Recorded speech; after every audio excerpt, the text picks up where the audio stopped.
जिल्हा परिषदेचे पहिले अध्यक्ष दीनबंधू भाई दिनकररावजी यादव च्या स्मृत्यर्थ गेली वर्षे चालू असलेल्या या साहित्य संमेलनामध्ये उद्घाटक म्हणून बोलताना मला विशेष आनंद होत आहे। आनंदाची गोष्ट म्हणजे या संमेलनाचे अध्यक्ष माझे ज्येष्ठ स्नेही बहिणाबाई पुरस्काराने सन्मानित आणि उंच माझा झोका ही जी मालिका आहे त्या मालिकेचं शीर्षक गीत ज्यांनी लिहिलेलं आहे ते कवी ज्येष्ठ गीतकार माननीय अरुण म्हात्रे सर। या कार्यक्रमाचे स्वागताध्यक्ष ज्यांनी शेतीमध्ये आधुनिक पद्धतीने वेगवेगळे प्रयोग केलेत, क्षारपड जमिनीमध्ये आमूलाग्र बदल केलेले आहेत, सेंद्रिय शेतीचे ज्यांना जनक म्हणता येईल ते दत्त कारखान्याचे चेअरमन कृषी सम्राट उद्यान पंडित आणि माझे स्नेही आदरणीय गणपतराव दादा पाटील। या संमेलनासाठी विशेष कष्ट घेणारे दक्षिण महाराष्ट्र साहित्य सभेचे अध्यक्ष आणि अत्यंत तळमळीनं धडपडणारे कार्यकर्ते आणि ज्येष्ठ कवी माननीय भीमरावजी धुळबुळू, व्यासपीठावर उपस्थित असलेले इतर मान्यवर, समाजवादी प्रबोधिनीचं काम अत्यंत तळमळीनं करणारे माननीय प्रसादजी कुलकर्णी, कारखान्याचे संचालक माननीय पाटील, कारखान्याचे आता चेअरमन असलेले माननीय पाटील आणि हा सगळा कार्यक्रम जे सातत्यानं आणि तळमळीनं राबवत आहेत ते माननीय सुनीलजी इनामदार, माननीय डॉक्टर दगडू माने, माननीय सचिन इनामदार, ज्यांना मगाशीच बोललो ते साहित्यिक कादंबरीकार माननीय प्राध्यापक डॉक्टर मोहन पाटील, माननीय नीलम मानगावे, इतर सर्व मान्यवर ज्यांनी ज्यांनी या कार्यक्रमासाठी हातभार लावलेला आहे आणि सर्वात महत्त्वाचं म्हणजे या सर्व कार्यक्रमाचे सूत्रधार सामाजिक चळवळीमध्ये अत्यंत आत्मीयतेने जे काम करता आहेत, शिरोळ नगरपालिका होण्याआधी ज्यांनी ह्याचं सरपंचपद भूषवलं आणि या सगळ्या व्यासपीठापासून दूर बसलेले आमचे स्नेही माननीय अनिलरावजी यादव, आपण सर्व उपस्थित आणि भगिनी डॉक्टर दिलीप कुलकर्णी सरांचा उल्लेख राहिला ज्यांना जीवन गौरव पुरस्कार मिळाला आणि हा कार्यक्रम अत्यंत सूत्रबद्ध पद्धतीनं आपल्या भरधार आवाजात संचलित करणारे माननीय प्राध्यापक किरण पाटील। खरं तर इथे जेव्हा मी आलो तेव्हा साहित्य दिंडी येत होती आणि मला खूप आनंद झाला की इतक्या मोठ्या प्रमाणावर लोकांचा, विद्यार्थ्यांचा सक्रिय सहभाग आहे आणि तो केवळ सक्रिय नव्हता तर आनंदानं भारलेले सारेजण होते। त्या विद्यार्थ्यांमध्ये आनंद होता आणि मला क्षणभर वाटलं जेव्हा उतरलो तेव्हा की वारीसारखं दिसतंय, पण आत आल्यानंतर प्रत्यक्ष वारीच मला अनुभवायला मिळाली आणि तुकोबांचा गजरही ऐकायला मिळाला आणि मी धन्य झालो।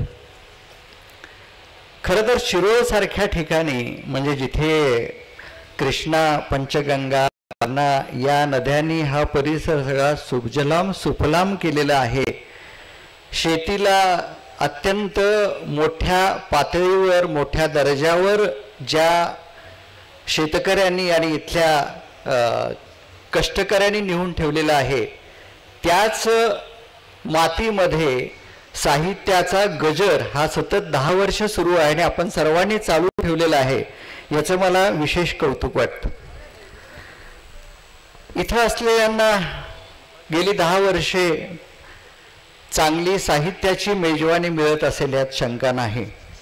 पण मला पुन्हा पुन्हा या गोष्टीची आठवण करून द्यावीशी वाटते. म्हणजे बऱ्याच गोष्टींचा उल्लेख करायला हवा की आपली लक्षणीय उपस्थिती, आणि याबरोबर सगळ्यात महत्त्वाचं म्हणजे मी खोचीसारख्या ग्रामीण भागात वाढलेलो आहे आणि शिरोळसारख्या ग्रामीण भागात म्हणजे नगरपालिका झाली असली तरी शिरोळचा जो ग्रामीण चेहरा आहे तो तसाच टिकून आहे याचं मला कौतुक वाटतं. आणि या साहित्य संमेलनाला भगिनींनी मोठ्या प्रमाणावर हजेरी लावलेली, यासाठी एकदा भगिनींसाठी टाळ्या व्हायला पाहिजेत. कारण जिच्या हाती पाळण्याची दोरी ती जग उद्धारी. म्हणजे आता पाळण्याची दोरी जर मोबाईल परिस्थिती आपल्याला लक्षात ठेवायला पाहिजे. पण हा जो पाळणा आहे म्हणजे हातात बाळाच्या ऐवजी याचा पाळणा सुरू झाला, हा पाळणा किती वापरायचा हेही लक्षात ठेवायला पाहिजे. हे मला वैद्यकीय तज्ज्ञ म्हणून तुम्हाला सांगावंच लागेल. साहित्य कशासाठी, साहित्याची गरज खरंच आहे का? मी तुम्हाला सांगेन की माणसाला म्हणजे मी बोलताना मध्ये मध्ये माझ्यातला डॉक्टर डोकावणार आहे, बोलणार आहे. माणसाला जगण्यासाठी काय लागतं आपण पहिलीपासून शिकत आलो की हवा, पाणी, अन्न, वस्त्र, निवारा. आणि एवढं झालं म्हणजे माणसाच्या मूलभूत गरजा भागल्या. कोणीतरी म्हणाले की मोबाईल, आज तसं झालंय खरं. तर या मूलभूत गरजा जरी असल्या तरी मूलभूत गरजामध्ये आज या बदलत्या काळामध्ये बऱ्याच गोष्टींचा समावेश करावा लागेल. त्यामधली एक गोष्ट आहे ती म्हणजे साहित्य. साहित्य म्हणजे काय? साहित्य म्हणजे एक आतली उर्मी असते माणसाची. म्हणजे कसं की प्रत्येक माणसाला काहीतरी बोलावंसं वाटतं, काहीतरी सांगावंसं वाटतं, काहीतरी ऐकावंसं वाटतं.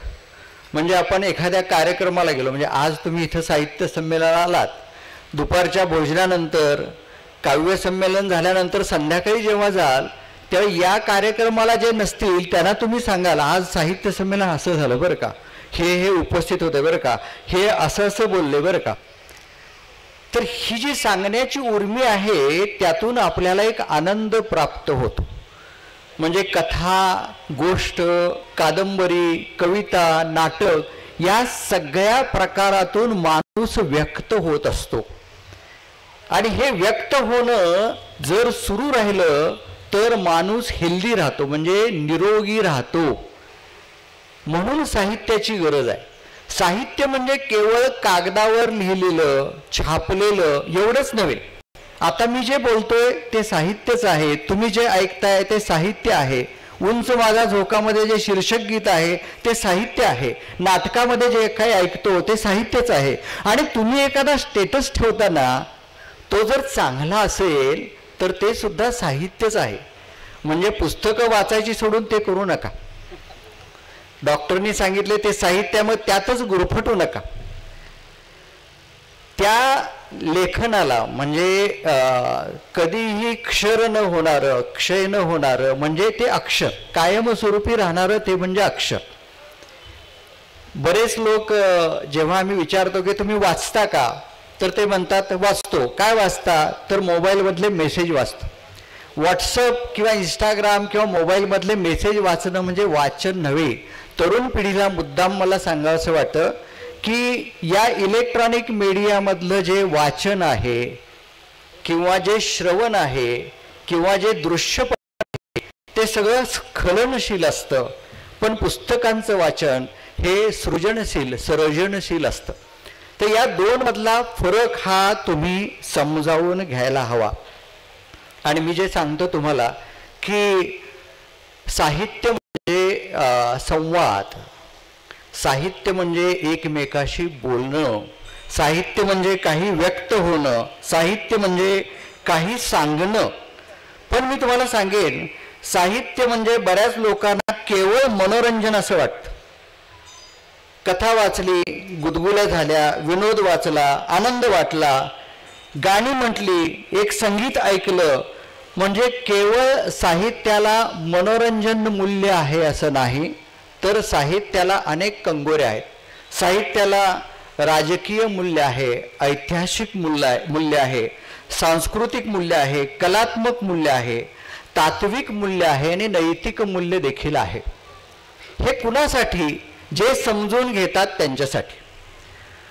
म्हणजे मी जेव्हा तुमच्याशी आत्ता बोलतोय तेव्हा तुमच्या हातात मोबाईल नसेल आणि तुम्हा एखादा मेसेज बघत नसाल तर तुमच्यापर्यंत काही पोहोचेल नाही का?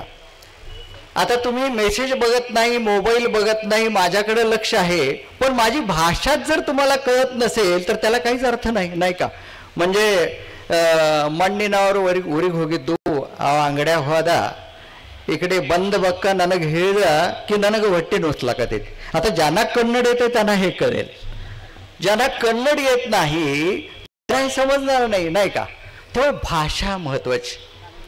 गंमतशीर गोष्ट आहे, एक असाच गृहस्थ एका अनोळखी प्रदेशात, अनोळखी देशात व्यापारानिमित्त जातो आणि त्यावेळी मोबाईल वगैरे नव्हते, भाषिक भाषांतर ट्रान्सलेशन नव्हतं, मध्ये मध्ये इंग्रजी बोलावं लागतं, कारण बऱ्याचदा इंग्रजी चांगलं कळतं लोकांना हल्ली. तर त्या भाषा अनभिज्ञ असलेल्या प्रदेशात तो गेला आणि तो थोडा संकुचित विचाराचा होता, व्यापारी होता आणि त्याला नेहमी आकस वाटायचा दुसऱ्यांबद्दल. तिथे गेल्यानंतर आणि त्याच्यामध्ये आणखीन एक गर्व होता, त्याला वाटायचं की मीच सर्वात श्रीमंत आहे. तिथे उतरल्यानंतर एक मोठा भव्य असा बंगला बघितला आणि जो संकुचित भाव होता तो जागा झाला, अहमभाव जागा झाला आणि त्यांनी रस्त्याला विचारलं की हे कोणाचं घर आहे?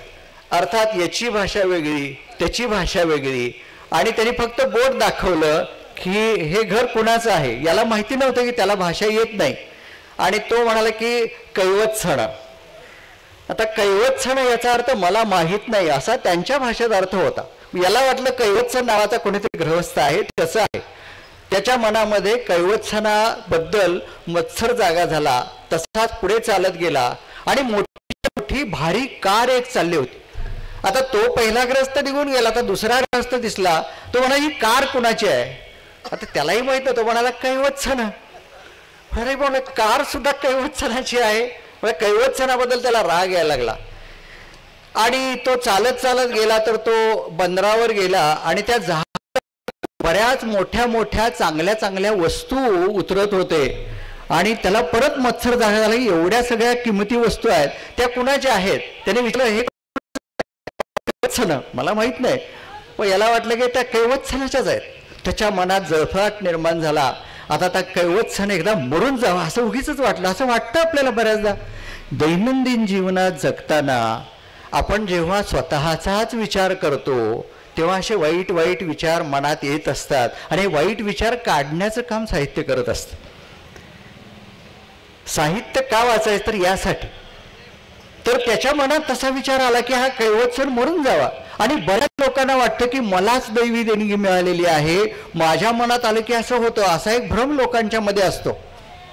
तर हा गृहस्थ चालत चालला आणि गल्ली ओलांडून दुसऱ्या गल्लीत गेला तर एक शवयात्रा येत होती आणि शवयात्रा येत होती आणि गर्दी बरीच होती आणि त्यांनी एकाला विचारलं हा कोण गेला?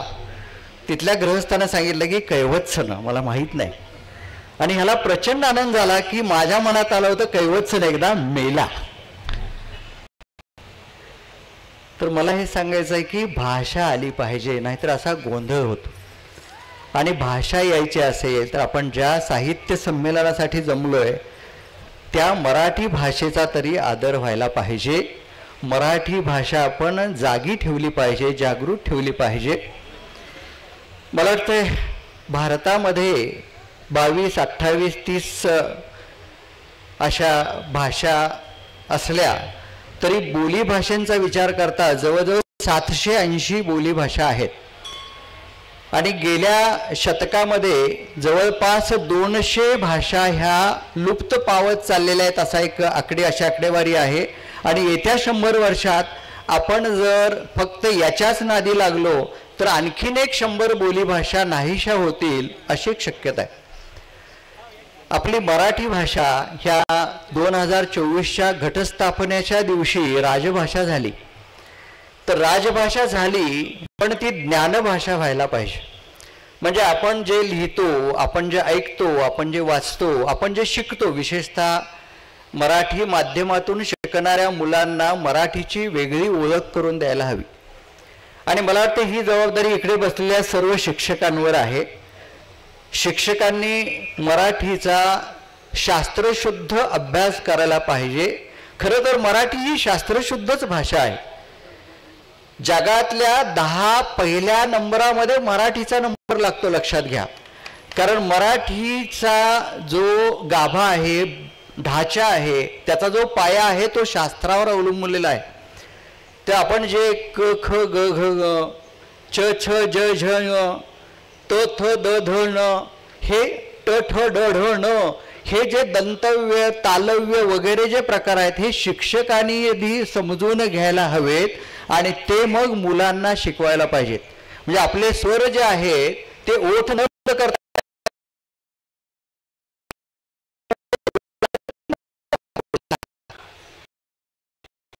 मराठीचं वैशिष्ट्य आहे. इतकी शास्त्रशुद्ध भाषा इंग्रजी देखील नाही.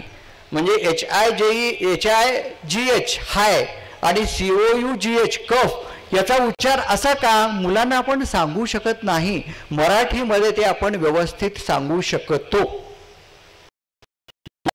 पहिलीला असलेल्या विद्यार्थी, इथे विद्यार्थी काही दिसत आहेत म्हणून सांगतो, आपण शिकवताना अंकल्पित बघ म्हणतो. अंकल्पी बघ. मुलं उच्चार कसा करतात? अंकल्पी, अंकल्पी. अंकल्पी नाही, ते अंक लिपी. आपण हे तोडायला पाहिजे. अंक लिपी बघ बाबा. कागदावर मी लिहून आणलेला आहे. आपण काय करतो? पाठपुट लिही. पाठपुट नाही, ते पाठ आणि पोट असं आहे. पाठपोट लिही. आपण बघत नाही ते. म्हणजे एखादा माणूस चालता चालता पडला, धडपडलाय बघ, ते धडपड नाही का, धड पडणं आहे. हे लोक धड पडलं. किती सुंदर भाषा आहे बघा. आपण ह्या सुंदर भाषेचा अशा सुंदर पद्धतीनं जर प्रचार केला तर ह्या भाषेच्या प्रेमात मुलं पडतील, नको तिथं पडणार नाहीत.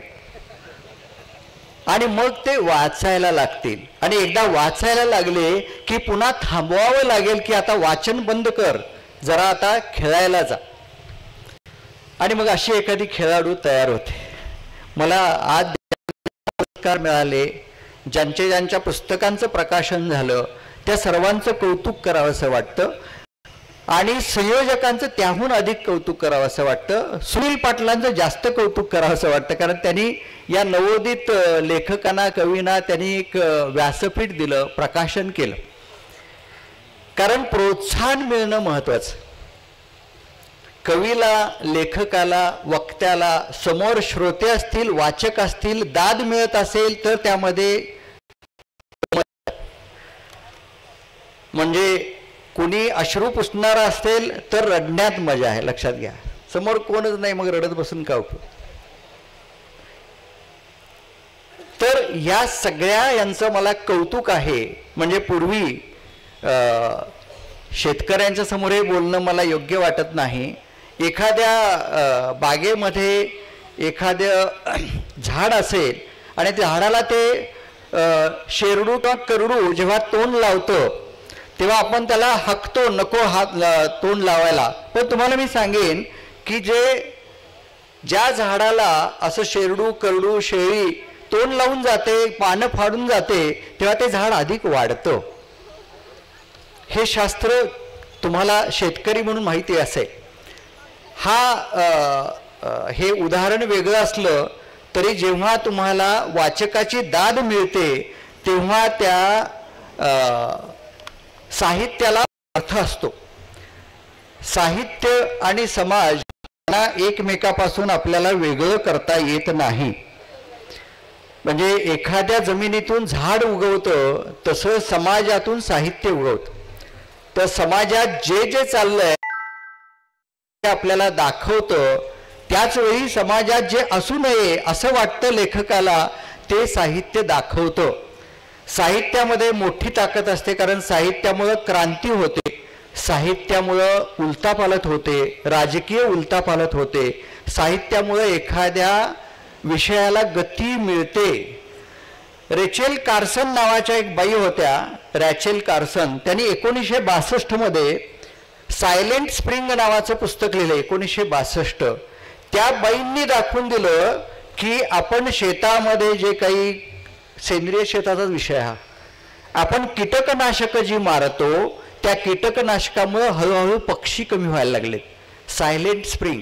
आणि त्या पुस्तकाची नोंद घेतल्यानंतर जवळपास दशकभरानंतर ह्या इन्सेक्टिसाइड आणि पेस्टिसाइडवर जगभर बंधन आलं. विषय असला तरी तो आपल्या जगण्याचा विषय आहे. आणि आजही मी तुम्हाला सांगतो, आपल्या खाण्यामधून जे काही जातं त्यामुळं कॅन्सरचं प्रमाण अतोनात वाढलेलं आहे. म्हणजे अगदी बसल्या बसल्या तुम्ही आपल्या नातेवाईकांच्या कल्पना डोळ्यासमोर आणल्या किंवा नातेवाईकांची आजारपणं आणली तरी आपल्या अनेक नातेवाईकांना ब्लड प्रेशर आहे, शुगर आहे, कुणाला तरी ब्रेस्ट कॅन्सर म्हणजे स्तनाचा कॅन्सर आहे, किडनीचा कशाचा तरी कॅन्सर, पोटाचा कॅन्सर आहे. हे सगळं जे आहे याच्या मुळाशी आपलं वर्तन म्हणजे काय, पुन्हा आपलं वर्तन जे आहे ते अधिक पैसा कमावण्याचं. म्हणजे खरं तर आपल्याला जगायचं कशासाठी हेच कळत नाही.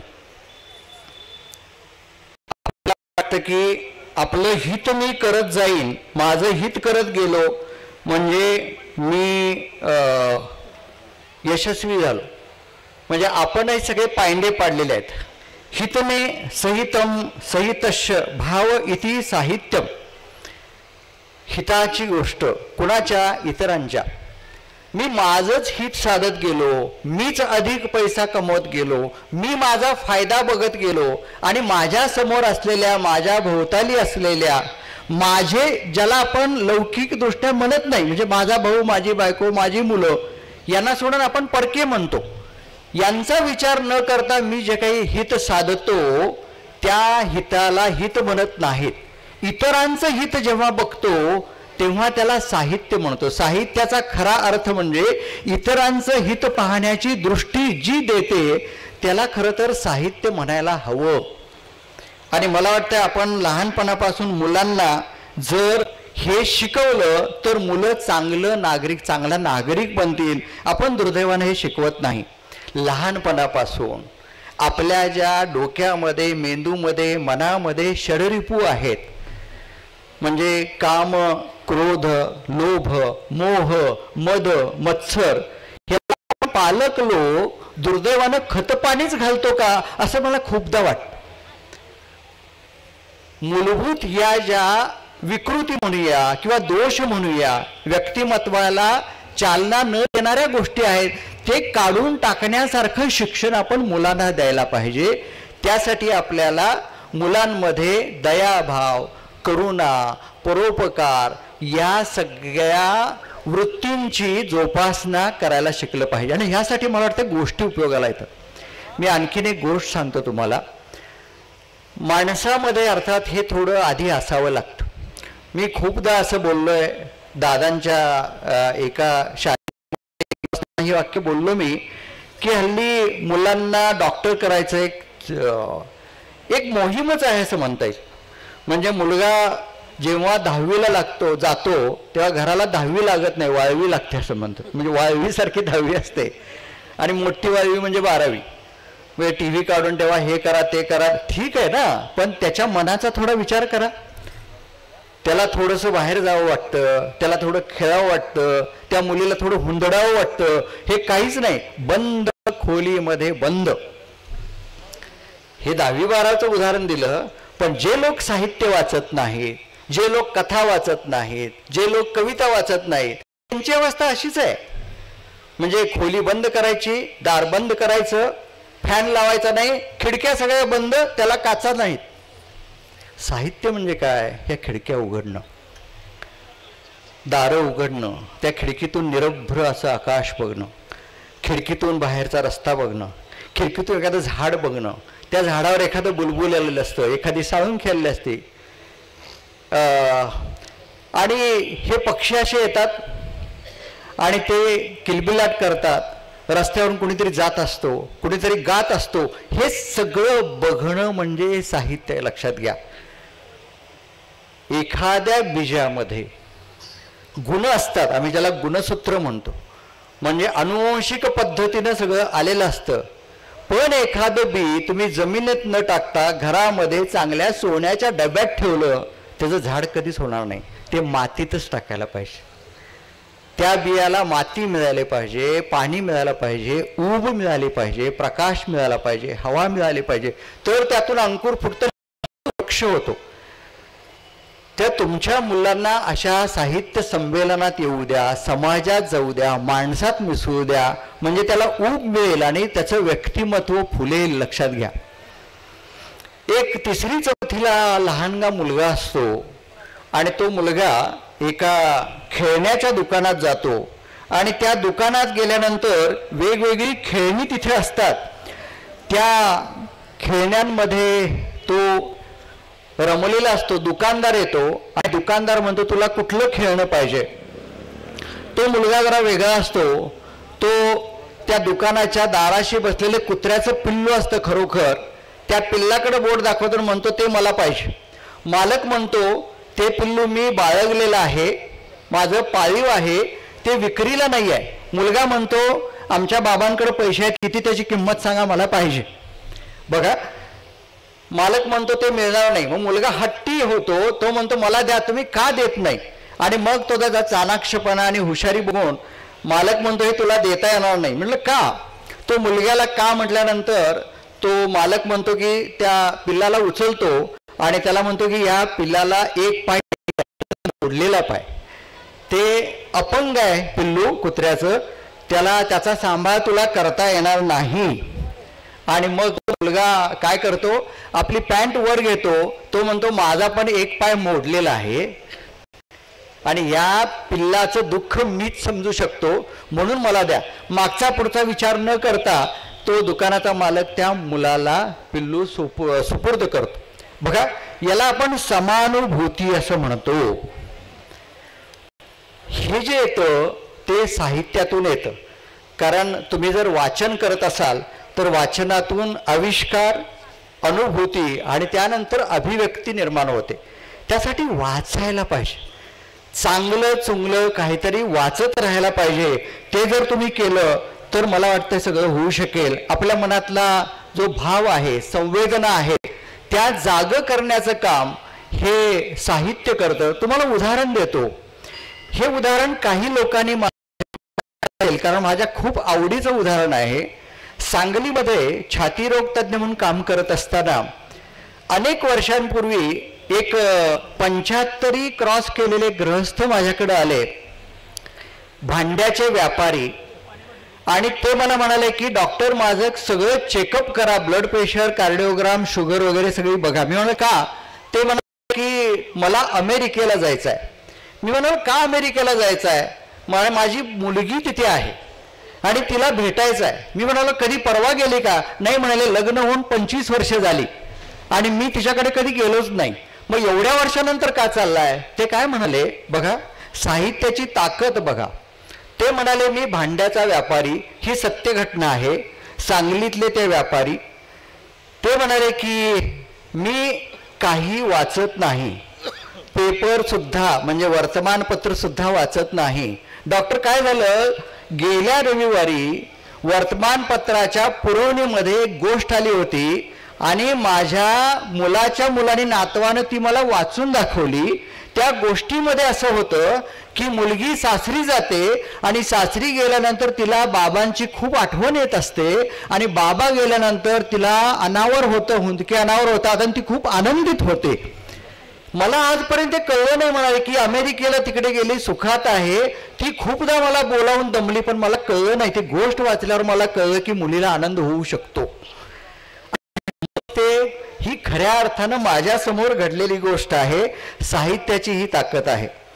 श्रोतेहो, आज 2025 आर्टिफिशियल इंटेलिजन्सचा जमाना आलेला आहे आणि तुम्हाला जे हवंय ते तुम्ही कॉम्प्युटरला इंटरनेटला टाकलं की सगळं येतं. पण या आर्टिफिशियल इंटेलिजन्सचा उपयोग काही क्षेत्रामध्ये खूप चांगला आहे. जसं की आम्ही डॉक्टर लोक जेव्हा ऑपरेशन करतो, मी फिजिशियन आहे, गमतीची गोष्ट मला एक आठवते म्हणून सांगतो. विशेषण आपण वापरतो ना, विशेषण मराठीमध्ये विशेषण. एकदा कोणीतरी अशा डॉक्टरांचा सत्कार होता आणि ते म्हणाले की हे सराईत सर्जन आहेत. सराईत नाही, निष्णात. खूप हुशार माणूस आहे आणि तो जर दरोडे चांगले टाकत असेल आणि सापडत नसेल तर त्याला सराईत गुन्हेगार म्हणतात. सराईत सर्जन नसतात, निष्णात सर्जन असतात आणि सराईत गुन्हेगार असतात, लक्षात घ्या. तर जर म्हणजे तुम्हाला भाषेचा वापर करायचा असेल तर भाषा ही चाकूसारखी आहे, लक्षात घ्या, दुधारी आहे. म्हणजे घरात चाकू आणला आणि चाकूनी आपण काकडी किंवा दोडका किंवा हे सगळं कट करतो, गृहिणीला चांगलं माहिती असतं. पण ते जर तिला माहिती नसेल तर चाकू सरळ कुठेतरी ती खुपसू शकते, लक्षात घ्या. चाकूचा वापर कसा करायचा हे साहित्य शिकवतं.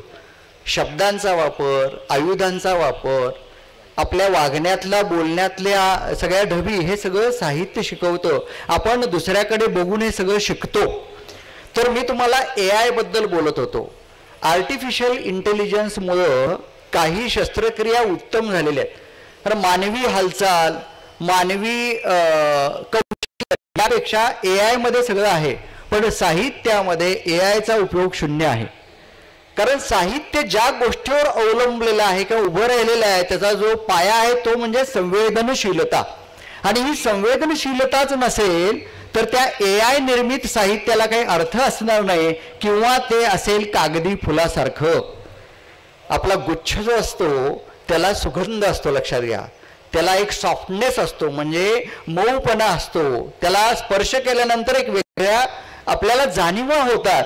AI मधलं कागद गुच्छ हा कागदी असेल, तो खूप वर्ष टिकेल, खूप वर्ष टिकेल. पण डोळ्याला, नाकाला, स्पर्शाला होणारा जो आनंद आहे खऱ्या फुलांचा, तो खऱ्या फुलांचा आनंद आपल्याला साहित्यातूनच मिळेल, हे मला सांगावंसं वाटतं. शेवटी जाता जाताना मी तुम्हाला घडलेल्या 2 गोष्टी सांगतो आणि मग मी थांबतो. बऱ्याच लोकांना म्हणजे मी 6 पुस्तकं लिहिली, मगाशी उल्लेख केला. म्हणजे आपल्या कार्यक्रमाचं संयोजन खूप चांगलं आहे अनिलरावजी, आणि अतिशय सूत्रबद्ध पद्धतीनं सगळं चाललेलं आहे, छान आहे. आणि कुलकर्णी सरांनी जसा उल्लेख केला तर याची नोंद वेगळी व्हायला हवी, एवढं सातत्यानं चालणारं साहित्य संमेलन. तर यामध्ये मला बऱ्याचदा विचारतात की डॉक्टर साहित्यिक लोक एवढे फिरतात, आता काल अरुणजी विश्व साहित्य संमेलनात जाऊन आलेले आहेत, आता पुन्हा तिकडे नांदेडकडे जाणार आहेत, सांगलीला इथं शिरोळला आलेले आहेत. साहित्यिक लोक फिरतात, तुम्ही कुठं फिरत नाही, कुठनं लिहिता सगळं? मी म्हणतो मी गावागावातून जात नाही, पण गाव माझ्याकडे येतं. माझ्याकडे उपरीत जेव्हा रुग्ण येतात तेव्हा त्यांच्याशी मी संवाद साधतो आणि त्यामध्ये माझा कधी अभिनिवेश नसतो की मी डॉक्टर आहे. मी एक माणूस म्हणून त्यांच्याशी संवाद साधतो आणि त्यावेळी ते मोकळे होतात, ते काही सांगत जातात. आणि मला मुद्दाम तुमच्याशी हे शेअर करायला आवडेल, सांगायला आवडेल की माझ्या उपडीमध्ये काही घटना घडतात आणि मी अस्वस्थ होतो. 2 घटना मी सांगणार आहे, अगदी गेल्या 15 दिवसातल्या. पहिली घटना, एक गुरुवारचा दिवस होता, गेला आणि माझ्या मित्राकडे एक वास्तुशांतीचा कार्यक्रम होता, म्हणून ओपीडीतून मी पेशंट संपून 2 वाजता तयारी होती.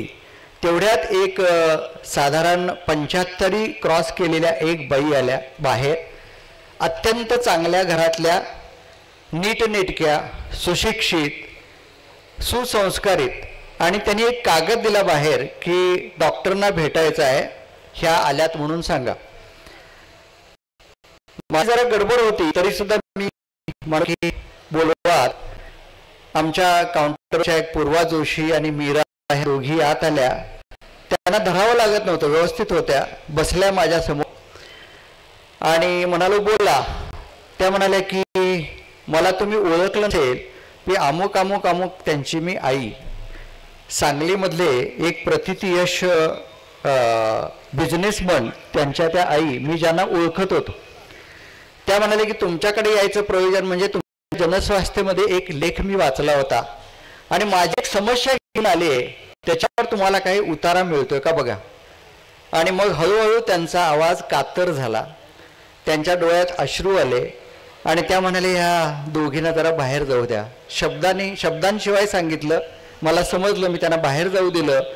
त्या म्हणाले की माझ्या मुलाकडे आता खूप पैसे आलेले आहेत, तो आणि सून मिळून आमचं जगणं म्हणजे माझं आणि माझ्या नवऱ्याचं जगणं असं वाईट करून टाकलेलं आहे. परवा त्यांनी माझ्या मुलांनी माझ्या नवऱ्यावर हात उगारला, त्यांना आणि मला म्हणाले की इतका जोराने माझा खांदा ओढला की माझा आजही हात दुखतोय. तर 14 आणि 2 16 दिवस झालेले आहेत, मला अजून उत्तर सापडत नाही. पण जाऊन त्यांना भेटून काय करू, डायरेक्ट हे सांगू नका, नाहीतर राग अनावर होईल आणि होईल. नंबर 2 ची गोष्ट, या आठवड्यातली बँकेतून रिटायर झालेले नुकतेच आणि त्यांची बायको ते दोघे माझ्याकडे साठी त्यांना घेऊन आले आणि त्यांचा स्वभाव रागीट, अत्यंत रागीट. तर मला आमच्या काउंटरच्या मुलींना सांगितलं की सर त्यांना लवकर घेऊया. म्हणजे नंबर यायला वेळ आहे ना, होय का. तर ते म्हणाले की त्या बायकोवर ते सारखे भडकत आहेत, एक्सरे उभं राहताना त्यांना जमलं नाही, म्हणजे विठोबाच्या पोजमध्ये राहायला लागतं एक्सरे काढताना, ते त्यांना जमलं नाही. म्हणून त्या बाईंना त्यांनी ओढलं आणि कानाखाली सर्वांच्या देखत लगावली आणि अर्वाच्य भाषेत म्हणजे हरामखोर वगैरे सारखे शब्द उच्चारले. ते भयंकर तापट आहेत, त्यांना आधी आत घ्या. हे गेल्या आठवड्यातली गोष्ट आहे, म्हणजे 2024 संपतानाची गोष्ट आहे. मला असं वाटतं की या लोकांना एखादं पुस्तक द्यावं, म्हणजे माझ्याकडे मी अनेकांना देतो, माझ्या मित्रांना देतो आणि असं काही आढळलं तरी पण देतो, कारण धडे मिळावेत. मी तुम्हाला सांगतो,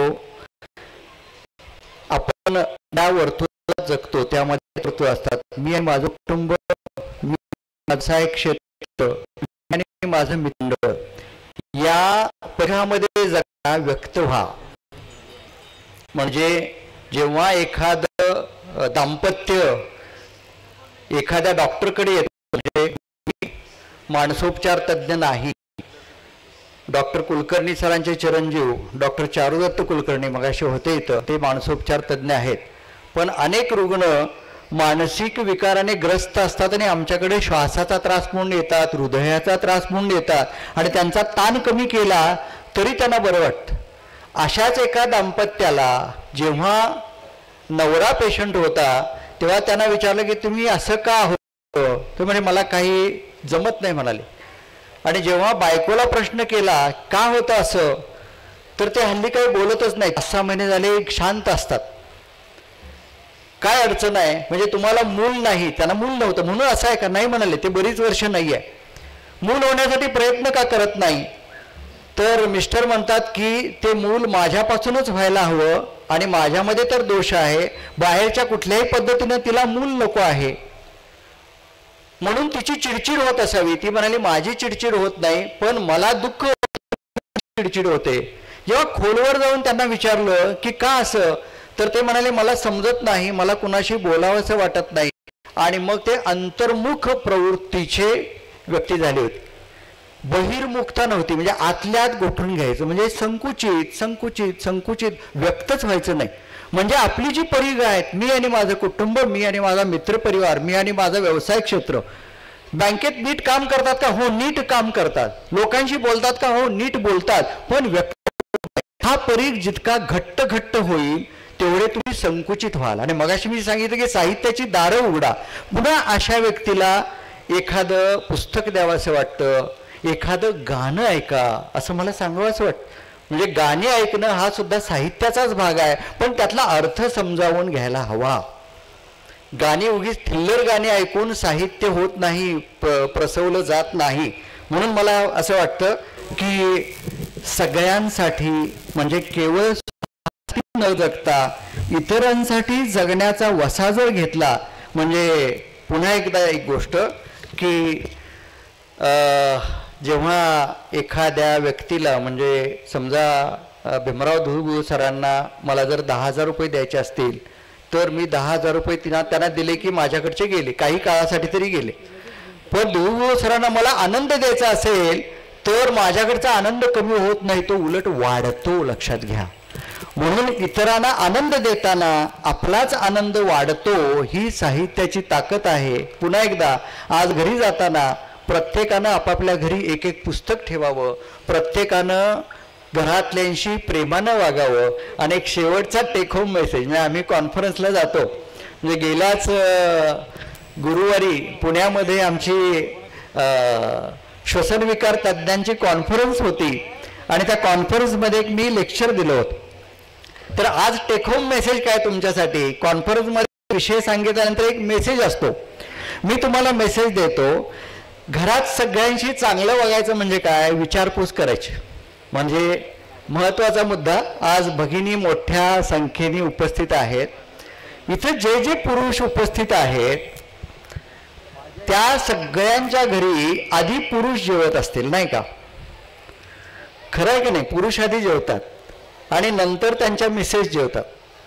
सिमॉन ब्रोहर नावाच्या एका लेखिकेनं 1949, मी जर चुकत नसेन तर त्यांनी एक पुस्तक लिहिलं मोठं, आणि त्यामध्ये पहिलं वाक्य जे जगभर गाजलं, त्यांनी लिहिलं की स्त्री ही जन्माला येत नाही, ती घडवली जाते, घडवली जाते.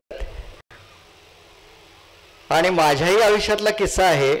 माझाही कदाचित स्त्री म्हणून झाला असता, XX झाला असतं, माझा XY झालं, म्हणजे नॉर्मलच आहे. तर मी तुम्हाला सांगेन की घरात जर स्त्री तुमची पत्नी नंतर जेवत असेल तर तुम्ही जेवल्यानंतर काय